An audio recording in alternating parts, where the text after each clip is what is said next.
tayo, and welcome to another episode of MandaWay. This is DepEd Mandaue's weekly videos that share insights into how things work in DepEd. This week's episode is focused on the school monitoring, evaluation, and adjustment. I am Mark. And I'm Armi. Maayong udto. And this week, we are so fortunate to have our visitors for this afternoon. Starting off with the elementary school head of Banilad Elementary School, Madam Joan Marie. And we also have here our division level M&E coordinator, Dr. Jury Usores. My good to sir. My good to greet. Yes, good afternoon. Yes, good afternoon atong Hello, tanan. Sir Jor. O sa atong mga viewers karon. Ma'am Joanne. Good afternoon. Ito siya ng word no itong acronym ba? Bitaw. School monitoring. Evaluation and adjustment. And adjustment. Yes. Good. So, speaking of that very huge acronym, let's talk about SMEA. Ma'am Jo, sa school level, what is SMEA? Actually, SMIA, as mentioned earlier, it's an acronym for School Monitoring, Evaluation, and Adjustment. This SMIA is a mechanism that helps identify the prevalent concerns, issues, gaps, and problems confronting the schools with regards to the delivery of instructions and also with the implementation of the programs and projects related to curriculum and school operations, as well as with the involvement of the stakeholders. I see. We also hear of SMEA sa division level. We have surgery, di ba? Murag lapad-lapad yun siya sa eskwelahan. So, Oh, sa yes. division level. Yes, sir. Tama. Why do we conduct SMEA, sir? Actually, SMIA is very useful, no? With the birth of this SMIA, there are a lot of developments happened in the school because SMIA is used to track, no, the progress of on the delivery of basic education services in schools, no, in relation to access, quality, and governance. So, holistic siya ang approach. Sir, tanan siya ang... Yes, everything, Sure. everything. Oh. The status of the delivery of basic education services in schools, and we'd like to know also the concerns, issues, and gaps present in schools, so that we could provide timely provision of technical assistance, no, from different levels, from the school, district, and division level. Lahi-lahi gid yung Actually, duha jud ni siya ang SMIA atong MIA conferences. We have the MIA or MIA monitoring, evaluation, and adjustment on organizational effectiveness. Kanay siyang organizational diri ni sa division office on different functional divisions. This is with regards to our KRAs per functional divisions. And what we are talking right now is the MIA on in the delivery of basic education services, that is in the school level, district level, and level up to the division level. Wow. Dako yung coverage. Ako kayo yung school. Now, speaking of that, how do we implement SMEA, ma'am? Let's start with the school level. As stated in the guidelines, the SMIA conference should be done within or on or within 2 weeks after the periodic test or the quarterly assessment. So in the school level, prior to the schedule sa SMIA June, we have the MIA by subject or by learning area, so that the subject coordinator with the teachers, they will be able to agree and come up with kanang data nga unsa nga data ang ma-present during the school MIA. Kay there are data there are problems that can be resolved within ra sa ilang level. So katong dili na siya ma-resolve within sa ilang level, mao to siya i-present during the school MIA. So prior a week before the schedule gid sa SMEA, mag-conduct na og kanang MIA by learning area. So, kung sa mga data mag-gather, mao na to i-present sa subject coordinator during the school MIA na dyan. Kinsa may mga ma-involve ani mo? Daghan dyan no kay data na guys kita. Oo. Actually, all teachers are involved kay we're talking about data man. So, tanan man nga teachers nag-handle og klase. So, all teachers are involved when it comes to curriculum. When it comes to school operations, like projects stated in the SIP and in the AIP, involved gihapon ang tanang teachers, pero they are grouped by teams. How Yes. about sa district, Sir Jor? Yes, in addition with the SMIA, no, before the operation of the SMEA in school, well, of course, school kay SMEA man siya, we release a lot of guidelines. In fact, we have RM 651 series of 2018, and we also have our own guidelines last 2 years ago, I think 2 years ago, and we have another guidelines last January 2022. That with the operation of this SMEA, before the SMEA proper, that is the presentation of the data, they have to conduct first the pre-SMEA conference. And this is true to all, pre-SMEA, pre-DSMEA for the district, and the pre-DMEA.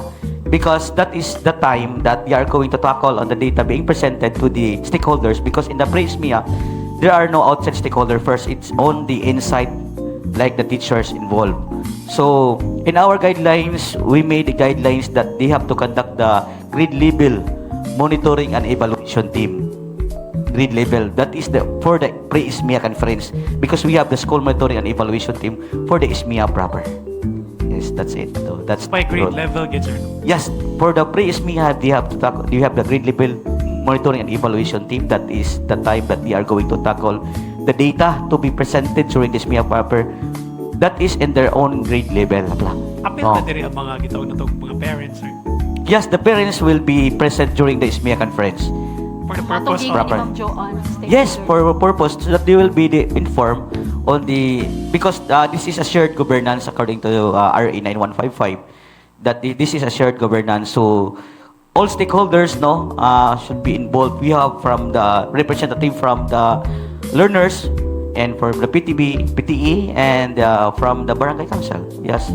And a lot of stakeholders that are willing to help now, depending on the kind of help that they are going to give in our school. They're going to share it in our school based on the need now, based on the concerned issues that are presented during the SMEA conference, so that they could connect with, in order that they will help. For example, I will cite you an example. There was a school last time that one of the CIGPs presented during the SMEA conference are there are kids, there are learners that are playing internet and the internet cafe. So one of the reasons why they have dropouts, why they have learners at risk of dropping out. So during the SMEA conference, it was presented that scenario is being presented. So they asked from the help of the barangay. So with that, the barangay mobilized the internet cafe, so the problem has been solved. So that is the essence of this SMEA conference. So it is a shared governance, everybody is involved and everybody can share a solution for any problem present during the conference. Oh, what happens to the problem nga dili ma-solve, sir? Because Yes, the problem that has been not solved in the school level will be elevated to the district level. And if not solved in the district level, that's the time that they are going to elevate in the division level and so on to the regional level. So only those CIGPs that has not been solved in their own level will be elevated to the higher ups. Yes. until maabot sa division level, Yes, and then hindi na maabot og region. yeah, if we cannot solve it in the division level, then we will elevate it to regional level.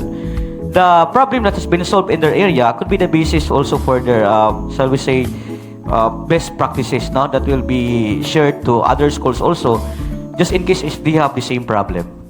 So we can ask them to share their how they solve the problem. So it will be a sharing of ideas. Yes. So what if, sir, sa kaskwilahan na mamat nga the same problem? Where can they get the, like, sample situations na itabo na? Para makuha na to base sa ilang solusyon na itong problema. Yes, during our conference, we asked them to present their best practices. So maybe in this best practices, they can present how they solve their problems. Yes. So that's the importance of benchmarking, sir. Yes. Yes. That's important benchmarking. Now, in the district level, all schools within the district will be gathered for the SMEA conference, and that's the time that they are going to share their best practices. No, what are the things to be done in order to solve the problem if they have the same problem? Because that is a conference presenting of the concerned issues and gaps. So this will be a shared responsibility. No, not only in schools but throughout the department. Usay no kanang di man jud nato permi makuha ng matag-an ba. So, Ma'am Jo, were there any challenges nga you have met while you were implementing the SMEA? Yes. Actually, ma'am. sa una, we were having difficulty in gathering the data kay murag ka ng ang data sa una good, especially katong teacher pa ko nga time kay manual to ang gathering niya, then inig kanang daghan kay itong papel, di ba, Dr.? Maka-recall ko, daghan kay itong papel nga fill-upan. Then, there are times nga, manual man pag-gather sa teacher, then pag-abot sa division, marag-encode, usap ang data. Nya, malahi ang data. Then, naasa 3 times ka kanang, kuan mo total nimo ako, for example, as a teacher, akong gitotal. Sus, masayop, balik na po ko, sugod sa sinugdanan. So, unlike karon which is kanang, naanay kitay template, nga kanang computerized, online kay automatic na siya mo total, so dili na hago sa part sa teacher o sa mag-gather sa data nga magkuan pa mag-sum mag-add pa mag-total pa niya, masayop balik na sa sinugdanan, tuslok sa kuan ka ng calculator. So ang rag-anda lang ang struggle nga part. When it comes to addressing the problems po, ang struggle is kanang pagpangita o stakeholder nga maka-help, especially kung ang problem is kaning beyond na gani sa capacity sa school.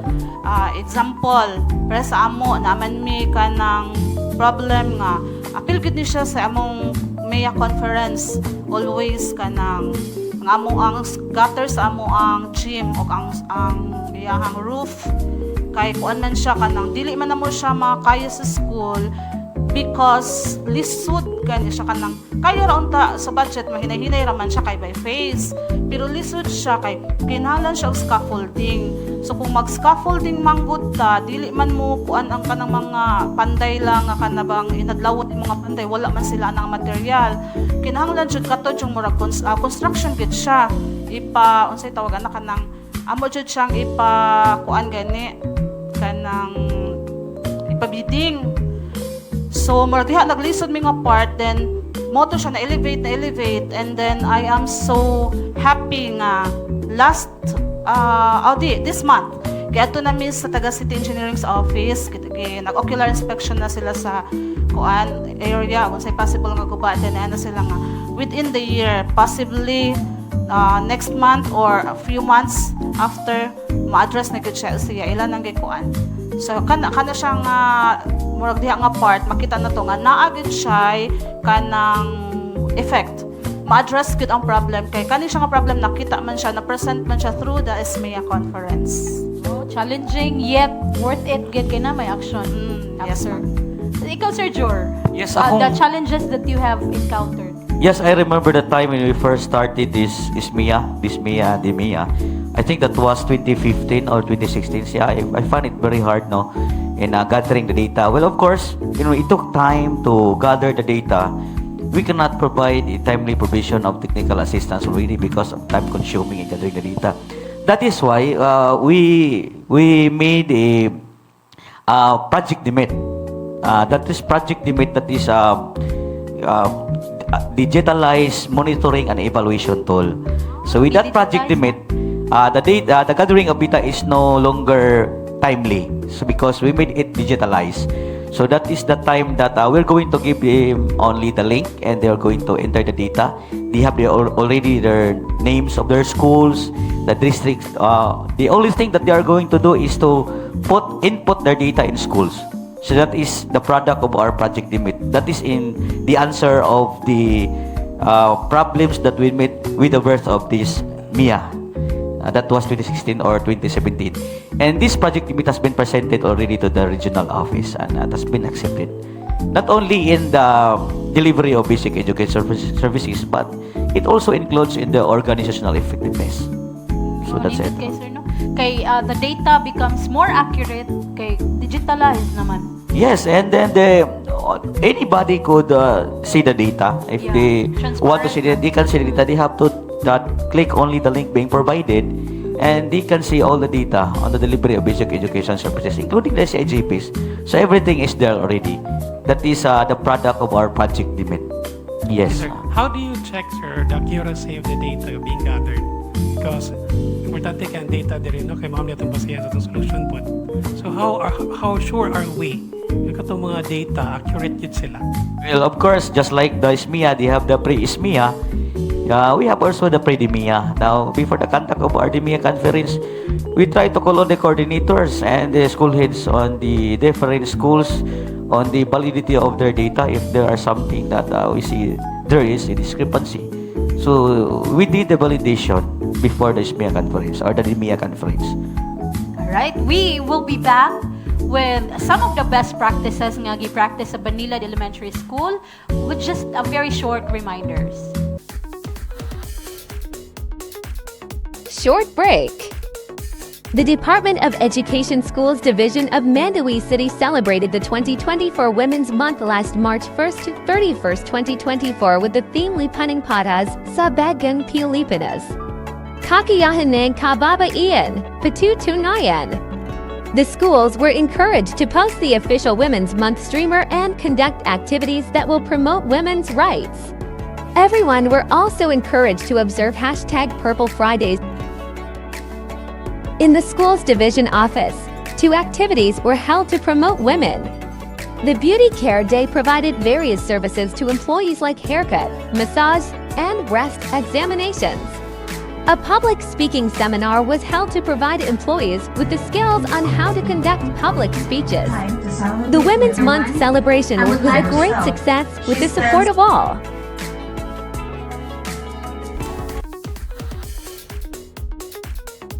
We're back. And we are back. Balik na kita, Sir Mark. Hello. Yes. Isgot ba tayo mga data? Di ako naibawaan data sa cellphone. Ay! Murag wa pa'y load. Internet, Wa pa. yes. Dagan siyang data. Importante Oo. din data din, no? Importante mabuhay kung may gid. data. Exactly. Yes. Same sa SMEA. Mhm.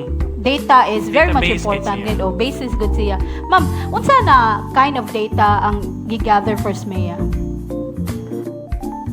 Kuan ma'am, ang mga performance indicators like MPS, GSA, LARDOS, kana mga dropouts, apil pod ang nutritional status sa mga bata. Kana sila. Kana mga grado-grado na, ma'am. Yes ma'am. Grado ang ilahang kanang score sa exam sa quarterly assessment. Kana siya. Dinha makita nato kung which among the learning areas ang kanang naglisod gani o asa ang tabangunon. So right there and then makita dayon nato nga asa dapat ang tagaan o kanang immediate nga action. Na. That is for the basic education, delivery of the basic education. Yes sir. How about sa mga programs? Sir, Yes, actually, I will add for the data being gathered during the presentation of the MIA conferences. The data being presented will pass through a thorough deliberation. For example, the failures, there are failures in English, so it will be the in charge for that subject, they will be asked on what are the things to be done in order to solve the problem. So in that conference, there will be a thorough deliberations on the data. And after the SMIA conference or the DMIA conference, there is also a post-SMIA or post-DMIA conference. That is the time that they are going to craft on the intervention scheme on the data being presented.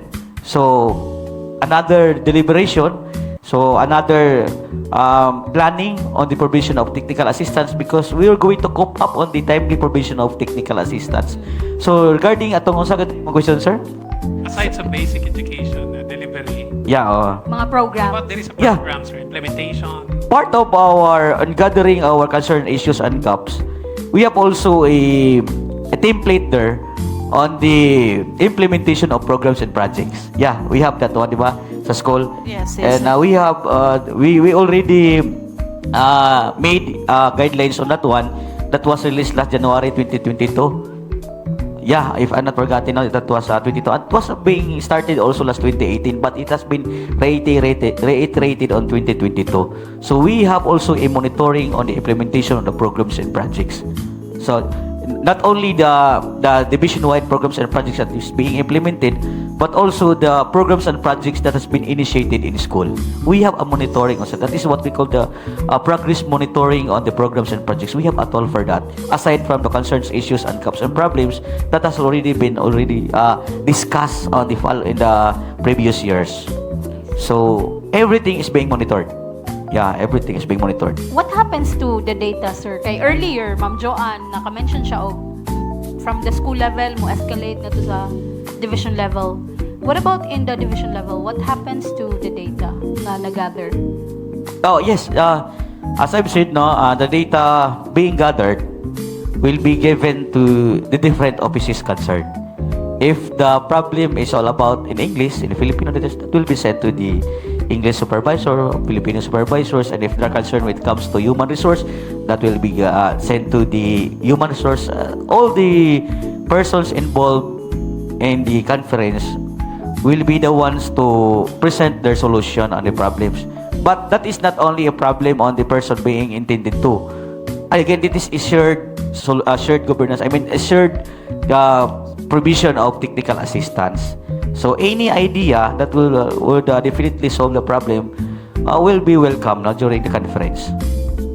Yeah, that's it. So the data will be utilized by the different program owners, by the different supervisors. Data, sir, ba? Na gitawag sa definite action research. Yeah. Yes. Definitely, the result of the SMEA conference, the toll that we have been given to them, that should be the basis, one of the basis for their action research, because that is all about the delivery of basic education services that's and why, also sir, the operations. That's in why, sir, schools. I was asking about the accuracy of the data because probably one of the basis is the data being gathered. Yeah. in the For action SMIA, research. for action Yeah. research. Yes. Okay, So we make sure that the data is accurate. How? Part of our monitoring before the conference, we travel to different schools and make sure that the data they're going to enter to are correct. So we try to call on the coordinators and the principal and talk about this matter before we'll present it during the SMEA conference. That is our way of validating the data to make sure that the data being presented is really correct, because that will be the basis for the action research or the provision of technical assistance. If the data is not correct, if the data is not validated, we cannot provide the right technical assistance. Correct. O, nindot sa ginang muhatag jud kag accurate nga data if you would want nga ma-answer ang imong problem. Yes, kumbaga, gihilantan ka, gitagaan ka og tambals pa maol, no? Yeah. Pero isubawan Hindi ka, to pero answer.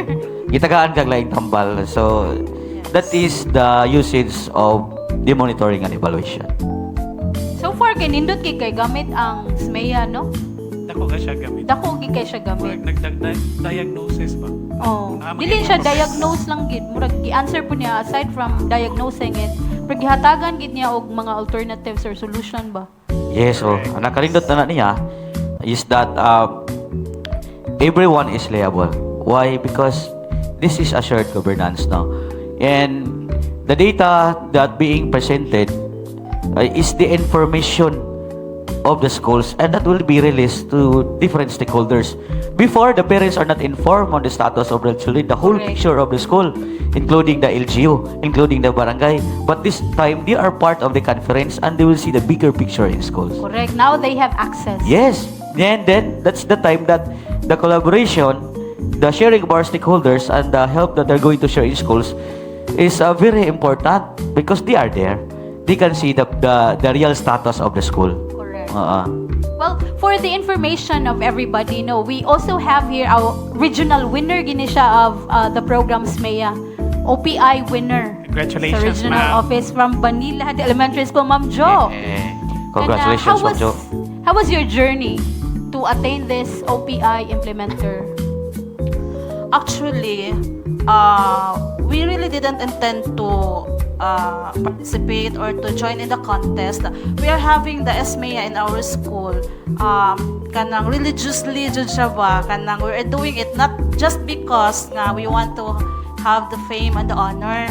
Actually na murag nakuan rami kanang murag nalipay sad mi kay we were recognized di ay nga mao ni ang among exert nga effort.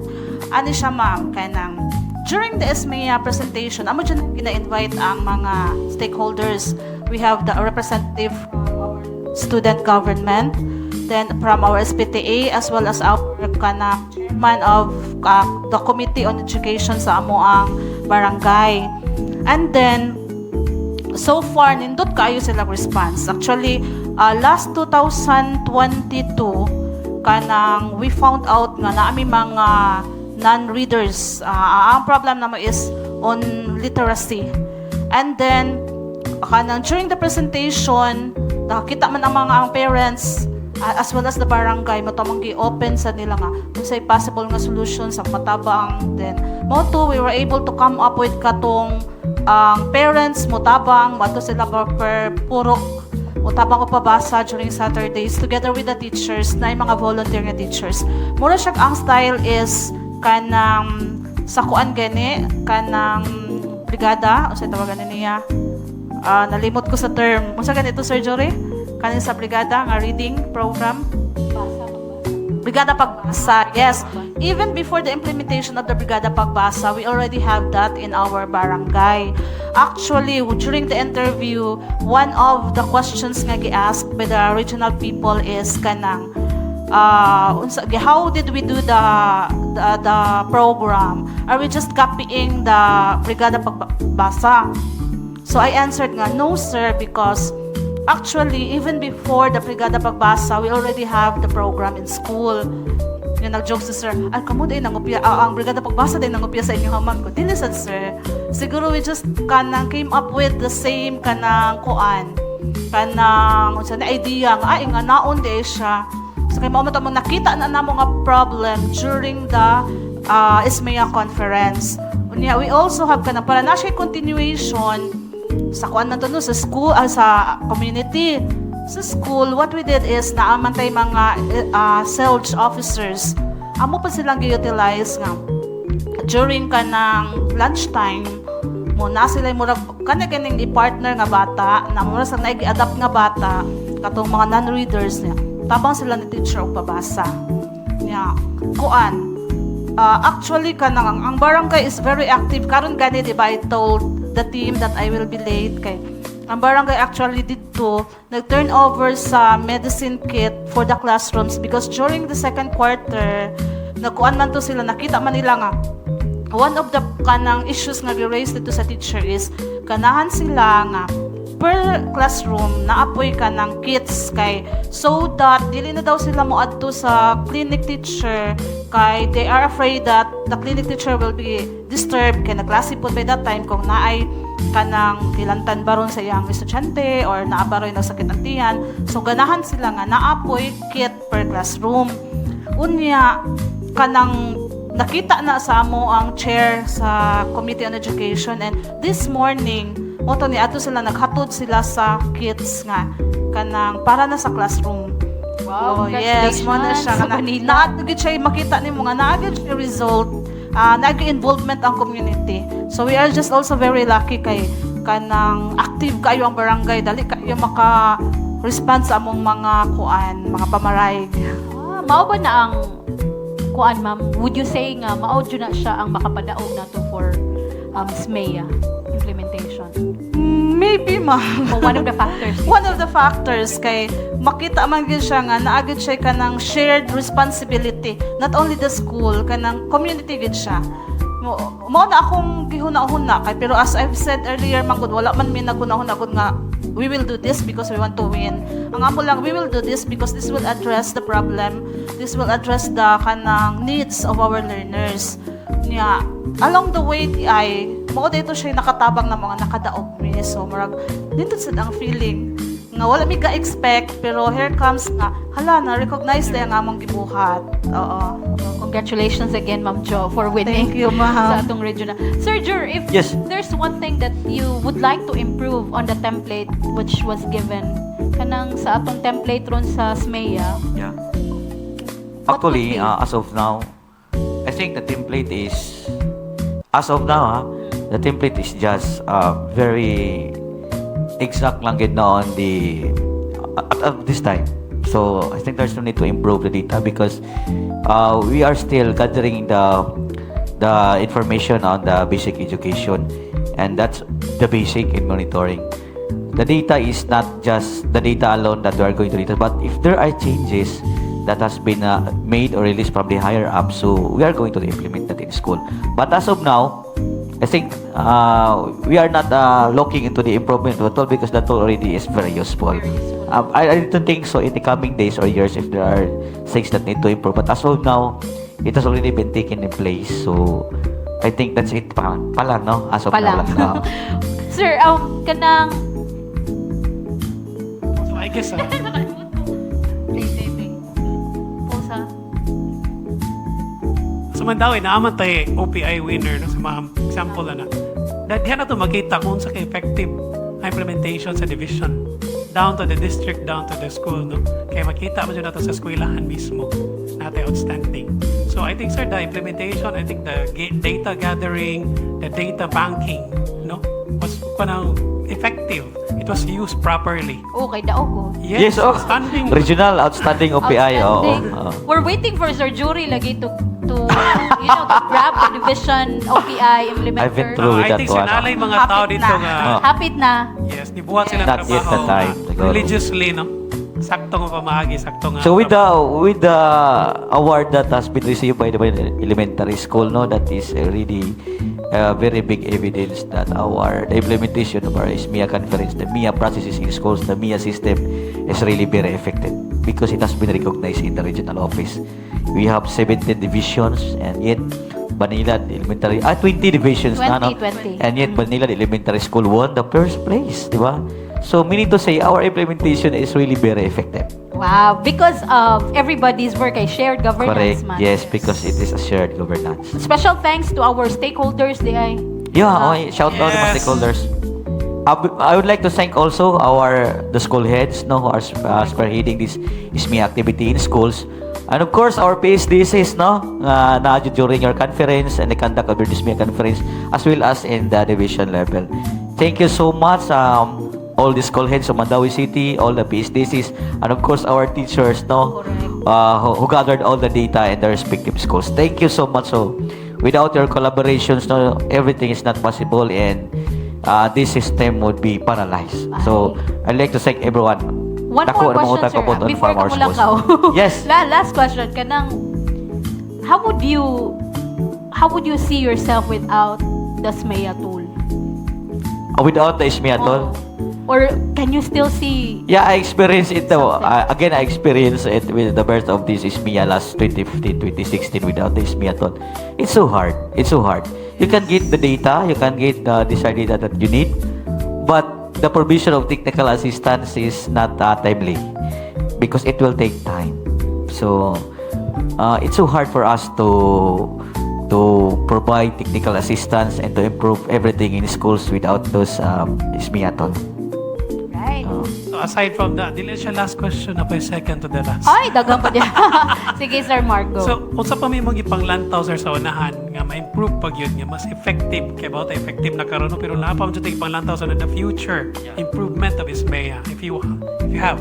To make it more effective and very improved is really the dedication. It's really the dedication of our teachers to collaborate, no, cooperate in gathering the data under honesty in putting the data that we need. Correct. Honesty lang yun. Honesty lang. If you have concern issues or gaps in schools, just write it. Be honest so that we can provide the right technical assistance. So that is really the big help, and that will give the best and really a big improvement to our division offices if they will continue to collaborate with us, to cooperate with us in these MIA processes. Message, Ma'am Jo, to your teachers out there na nigamit sa inyong SMEA tool. What do you want to say to them? To all the teachers of Manila Elementary School, I am very much thankful for your help. Not only in gathering the data, the most important thing is in the process to address the problems, the needs. Unaagid sila kanang they are very much willing to help. Not only the teachers, as well as our SPTA officers and our stakeholders, particularly the Badilad Barangay Council. Kay kanang naami mga needs lagi, they are kuan jud kanang dali ra kaayo o usara jud ka kuan call away. Always ready to help. Actually ubay gud mig stakeholder niya. Kani sila sa kuan lang katong sa amo ang reading which is mao gid pinaka important na murag na solve na mo. Actually we had 0 non-reader that year. because of that initiative. Oh, congratulations. Yes. So, mo to siya, nindot jud kay siya impact. And then, I was very happy because the parents na na-involved sa activity, they own the program man good. They own, actually, mo share lang pa jud ko. Aside from that, napagito siya, di ba, reading man to ang amo ang program every Saturday sa community. From that, kuan siya ni spring into another program na sad, which is the feeding. Kay during the reading na nagpabasa na mga parents, nakita man namo dito nga na aday mga bata nga walay mga kaon. Nami mga bata nga actually dili unta sila appeal sa reading kay okay ra, makabasa ra, pero moadto dito kay magpa-snacks man ang parents, mo appeal dito because of the snacks. Then during the interview sa mga parents na we found out nga kana wala ang ginikanan kay nagtrabaho pasagdahan ra sila during weekends, nara sila sa ilang balay, usay ang uban walay kaon. So mao to siya nga naka-decide na po ng parents nga apilan po og feeding. So nindot gid siya ba kay murag na connect niya with their involvement. So dili ra kami ra ang ni-own sa program together with the parents and the barangay as well as the Selge Food. So naay cooperation mo na siya gingon nga community gid siya, not only the school but the school community. So mo na siya, salamat kaayo ninyo mga ma'am and sir katong mga nitabang namo. The program will not be that successful without your help, and we will not be able to grab the regional win. We will not be able to be recognized as regional winner without you as the wind beneath our wings. Standing Yes. ovation gina. Thank you, Ma'am Jo. Sir Okay. Jor, last say. Yeah. Mao na to. Okay, yes, that's it now. Thank you so much for cooperating with us. So, ilang ito mabating kapoy when it comes to this job now. We cannot make improvement now. We cannot make improvement if we keep on fighting the existing reality. And this is not the reality. We have to cope up with the demand of time. And this is it. Wow. Salamat kay Sir Jor. And with that, it's a wrap for today about SMEA. Don't forget, this is Armi. This is Mark. And of course, dinhi lang sa programang Puno og Kasayuran. O pagkaton, kini ang MandaWay. Kaysa Mandaue, daghang pamaagi. And of course, dinhi lang sa programang Puno og Kasayuran. O pagkaton, kini ang Mandaue. Hoy, buwata, mi dahil. Nanasad ni ay. Kini ang, i-appeal yun. Una, ang kini ang Mandaue. Kuhutaming tulad. Mandaue. Kaysa Mandaue,